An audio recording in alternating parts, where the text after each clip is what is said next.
Mike, did Mac come through okay in the captain's run there? Yeah, everybody's fit. Mac looking sprightly as ever, so he's gone well. A heavily strapped calf, there's no negatives to that. He's all good to run freely, is he? He's all good to run freely. And James Ryan, we saw, is back with the squad. Can you give us an update on how he's doing? Yeah, James doing really well. As you saw, Robbie Henshaw and James are obviously out there at training this morning, so they're progressing really nicely, so they'll be available for next week. Last one on this. Did James have a procedure on his wrist, or what was the story there? Yeah.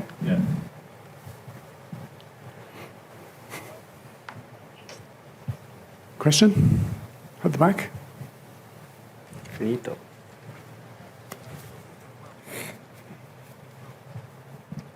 Hi, Henri Ignacia from Canal Plus French TV. May I ask you a question in French, please? In French? Yes, that's fine.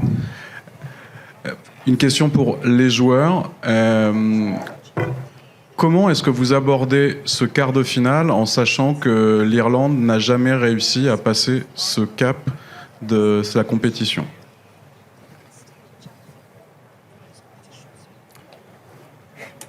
I'll take this one. Yeah, French, please. It feels like it is a different group.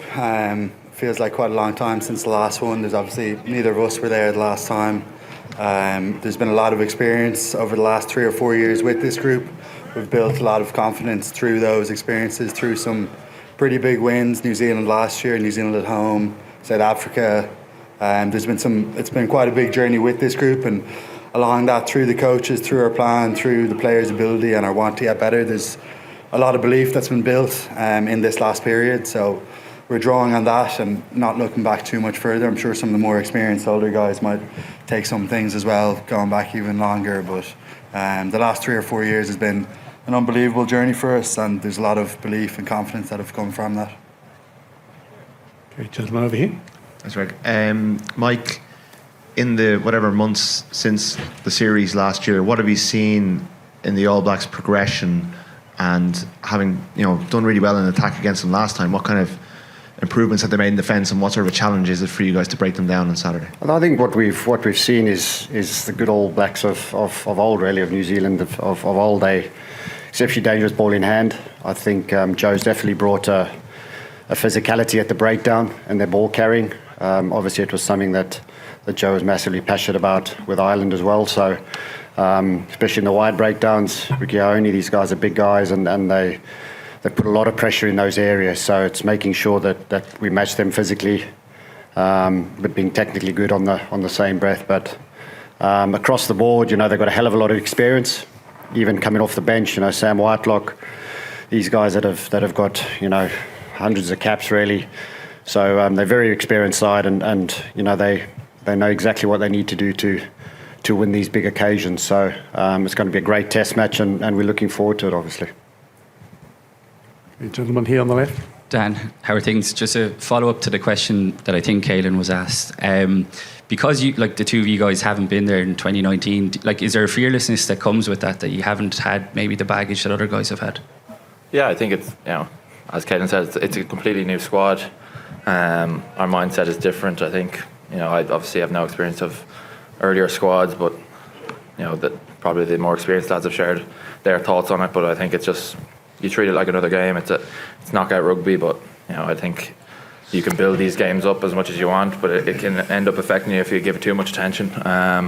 We need to stick to our preparation. We've been doing it for the last 3 years pretty consistently at a good level. So I think in my head and in most of the squad's head, it's going to be pretty much same old test rugby. You're in an Irish jersey, you go out and perform. Mike, you're a World Cup winner and you're a World Cup runner-up. Is there anything, and you're the skills coach here, is there anything specific about the Ireland backs that you've noticed is different as a unit? Or maybe it's that Mike Hansen has got more speed than anybody else we've ever seen before. Do we have, for instance, is it our catching ability, our innate GAA-ness, or is there spatial awareness? Could you just tell us what's different about, I'm specifically talking about our three-quarters and our fullback? Just good rugby players ultimately. They love the game.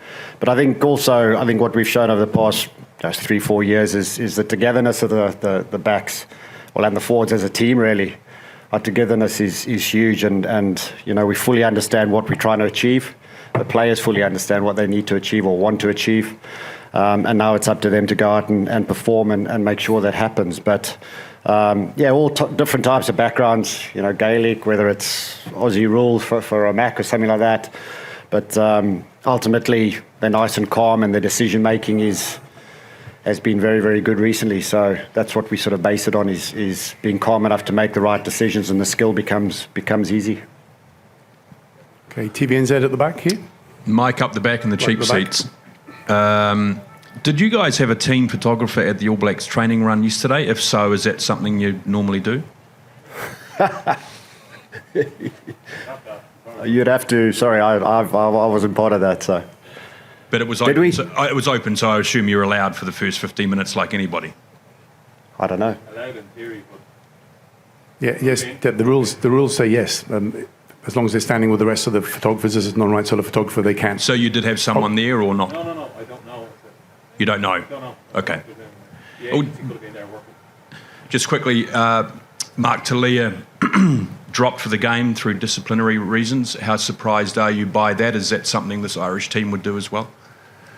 I'm not sure, to be honest. I don't know any detail on the back of that. So obviously they've got certain protocols in place the players need to adhere to, and they've done it accordingly. So it'd be wrong of me to say anything about it without actually knowing anything about it. So that's their choice. Okay, question at the front here. Caelan, I'll come to you in this one. Just about the sense of occasion in those minutes pre-match tomorrow that we know is going to happen. It's different tomorrow is that we'll have the Haka. Have you planned anything in terms of how you're going to receive that challenge as a team? And just second part of that, just tell us what it is like in those moments playing New Zealand before kick-off when you do face the Haka. What's going through your mind?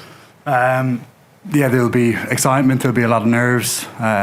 Usually for me anyway, the nerves are kind of probably peak a couple of hours out, and as we get to the change room, get out onto the pitch for the warm-up, it kind of dissipates a little bit.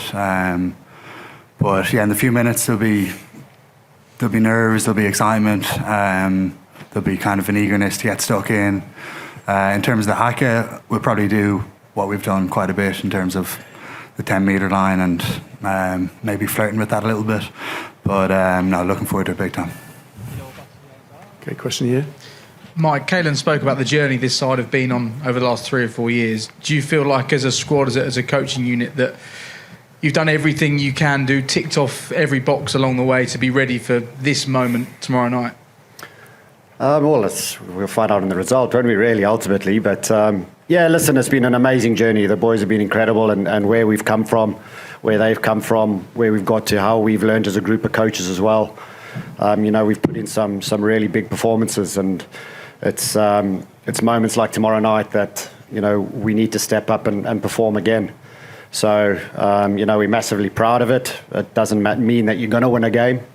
But, we know if we put in a performance and what we've achieved over the past sort of 2-3 years, then, you give yourself a chance. And ultimately, that's what international rugby is about. So it's been a brilliant journey. It's been an amazing journey. So see how long it continues for.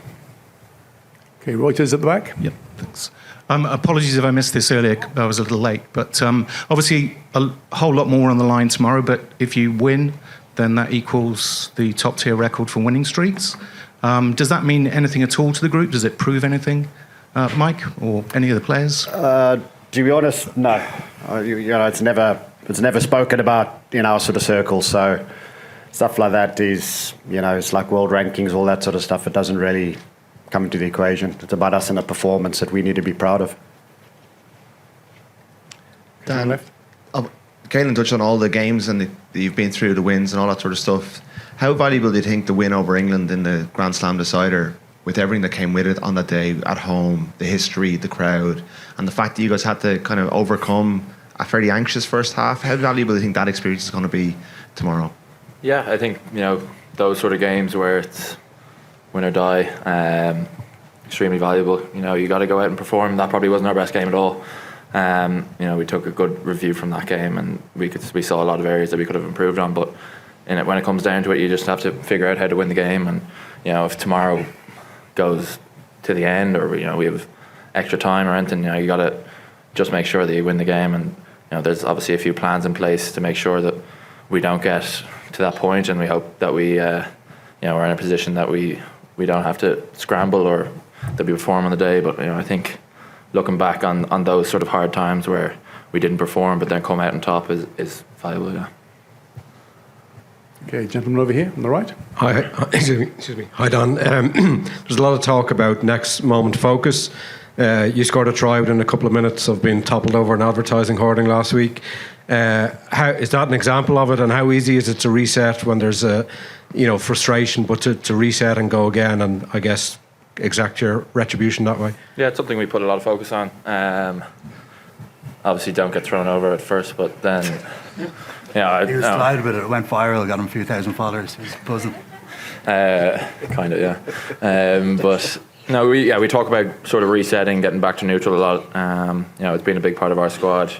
When anything happens unexpected, if we score a try, they score a try, making sure that we're straight back in the moment, be present. And we always talk about win the next moment. So that's something that maybe wasn't exactly in that case, but something that we put a massive amount of focus on, because you can let things slip, momentum builds, and then all of a sudden 2-3 tries might slip in. But if we can limit it to just the one mistake and then get back up on top, that's what it's there for. Okay. Hi, Caelan. It's knockout rugby now, so every game could be Johnny Sexton's last for Ireland. Can you just tell us a bit about what he's been like behind the scenes at this tournament, and is doing it for Johnny something that you've spoken about as a group? Yeah, it is. Even last week, building into Scotland, obviously there was a chance that could be his last ever game. He said that to us as a group, and like what an unbelievable player and leader he's been for Ireland for so many years. I think all the players will agree that the standards he sets raise everyone else's game, and he's almost like having another coach on the pitch. He seems to have I think I've said this to you guys before, but like a bird's eye view. He seems to see everything regardless of where you were, and catches any mistake. You can't get away with anything with him around, which is obviously a good thing for the most part, except when he's shouting at you for those few seconds. But yeah, he definitely brings us to another level, I think. So valuable for the younger guys, for the two of us coming in, the way he prepares for a game. He absolutely loves the game and puts everything into it. It's the utmost professional, and yeah, he's been a great role model for the two of us, I think. Okay, with 2 more questions. Miles, you first. Hi, Mike. Bear with me on this one, but Dan did mention extra time. I wasn't going to ask it, but I will ask it now because it just sort of may be relevant, maybe not. But we've got 10 minutes each way, and then we've got sudden death after that. So there's a lot of water and to then go. you've got penalty kicks after that. Yeah. So there's a lot of water under the bridge to get to penalty kicks. I just wonder, though, as part of your planning for every eventuality this week, because there are 5 kickers required, not 3, as in other competitions. I just wonder whether you don't know who's going to be on the field at the end, so there's a lot of caveats, but have you practiced or asked extra players to practice penalty kicks this week? We have spoken about it. The players know who they are. Andrew Porter, Dan Sheehan, Tygburn. So they've definitely put in an extra couple of hours of their kicking, because they kick every day anyway. But no, I think it's one of those. I think players are aware of it. I mean, like you say, it's a long way to get to that situation. You'd like to think with the golden point now compared to what it was in the past. You had extra time, then golden point, then whereas so you'd like to think in the golden point in 10 minutes one side would take their opportunity and score points. So. But the players who are on the pitch know who they are, and again, fingers crossed we put them through the middle. Okay, final question in the front here. Yep. Hi lads, the very best of luck tomorrow. It's been an incredible journey so far. It's been great to watch. Just one for both Dan and Caelan, if that's okay. What does it mean to both you, your families, to be preparing for potentially your biggest game of your careers against the All Blacks, and to be able to embrace it and enjoy it? Because I'm sure growing up this is stuff that you only wished you could do. Yeah, I think growing up you want to be in these big games. As someone said, Ireland hasn't been past these sort of stages, so that's obviously a big motivation to get one up. But we said at the start of the competition when we want to go the whole way. We think we have the squad to do it, and we can't look past tomorrow. But I think the pride of being in this squad, it extends further than me. It goes family, friends, the amount of people I have travelling over every week just to see me for 2 seconds after a game. I know they come over for a bit of a party, but I think it's great to bring a bit of enjoyment, a bit of pride to the Irish people. Something I always think about is how many people it touches back home. It's great, but at the same time, you can't really get lost in it. I have a job to do, and we have to just sort of go out and perform. We can think about it after, but I think that's about it. Similar for me, I think in these big weeks you draw on some of the emotion and the pride, and talking to a few friends back home in Mayo and seeing how they're behind us and how so many people in the country are behind us, and you can feel that over here. You can definitely get a sense of it. So I think that is a motivation for us, trying to continue to inspire them and do them proud, and knowing that so many are coming over to support us. But sometimes you can sort of almost get too emotional, and then you bring yourself back into process focused, detail focused, going through how we're going to do that, how we're going to make them proud, how we're going to get to the next step. So it's always a balance of both in these big weeks, I think.